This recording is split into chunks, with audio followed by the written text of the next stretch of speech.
प्रभु जी, हम बार बार सुनते हैं कि आसक्त नहीं होना चाहिए। तो वास्तव में आसक्ति किसे कहे और हम किससे मतलब हमारे पास तो बहुत विषय है कि हम कभी भी जब कथाएं सुनते हैं तो बहुत महात्माएं हैं जो मतलब आसानी से किसी इसमें आसक्त हो गए हैं।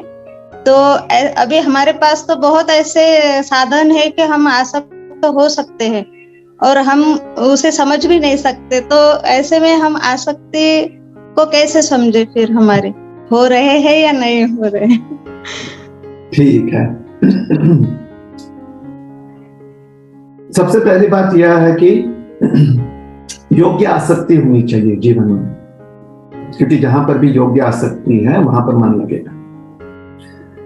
और अगर किसी प्रकार से जो अयोग्य है, अनुचित है, उसमें मन आसक्त होता है तो फिर अनासक्ति की बात आती है। तब आती है बात कि आसक्त नहीं होना चाहिए हमें उन चीजों से।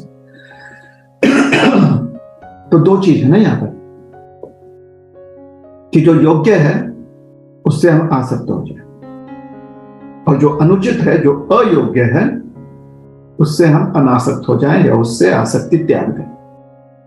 तो फिर से बात वही आ जाती है कि अनुकूल और प्रतिकूल, हमारे लिए क्या अनुकूल है और हमारे लिए क्या प्रतिकूल है। अगर कभी कभी हमें ही भ्रम हो जाए या हम ही कंफ्यूज हो जाए, हम ही दुविधा में पड़ जाए कि जो योग्य है अयोग्य है उसमें भेद नहीं कर पा रहे हैं, तो उस समय ज्ञान का हमें सहयोग लेना चाहिए, ज्ञान का हमें आश्रय लेना चाहिए और ज्ञान दृष्टि से हमें प्रयत्न करना चाहिए ये समझने का कि क्या योग्य है और क्या अयोग्य है।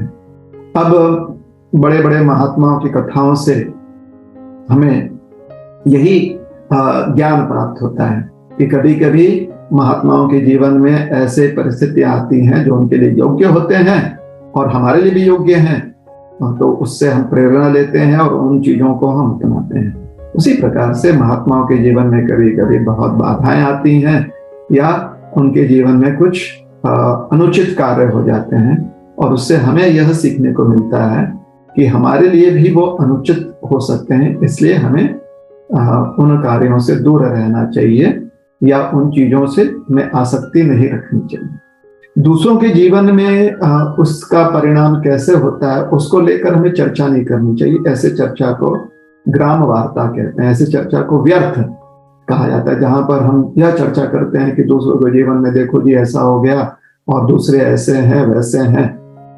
ऐसे विचार करने से या ऐसे चर्चा करने से हमारा समय व्यर्थ जाता है और हमारे पास सीमित समय होता है।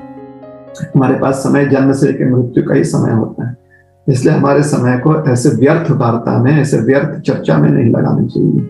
हाँ, हम यह कह सकते हैं कि देखो जी उनके जीवन में उन्हें ये समस्याएं हैं क्योंकि उन्होंने ऐसे गलती की, और अगर हम ध्यान नहीं देंगे तो हमारे जीवन में भी ऐसी गलतियां हो सकती हैं, तो हम अपने जीवन में ऐसी गलती ना करें। तो हमें अपने जीवन पर ध्यान देना चाहिए, दूसरे की ओर उंगली उठाने के लिए हमारे पास समय नहीं होना।